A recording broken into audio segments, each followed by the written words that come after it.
Doctor, I brush daily. Still, I am not able to remove these hard deposits. Today, let's discuss a case where patient came in complaining of hard deposits which developed over a period of time and now he could not clean it. This hard deposit is called calculus or tartar and is a common culprit that can wreak havoc on your oral hygiene.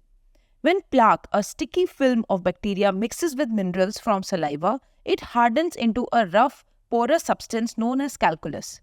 If it is left untreated, it can lead to multiple oral health problems. It creates a breeding ground for harmful bacteria, increasing risk of gum diseases and tooth decay. Also, calculus can cause a swelling and irritation of gums leading to bleeding and gum recession. Therefore, it is important to remove calculus by a dentist. At Realtooth, professional dental cleaning was done, gently removing deposits without harming tooth and gum line. Now, the teeth not only looked cleaner and brighter, but also healthier, reducing risk of gum diseases and oral health issues.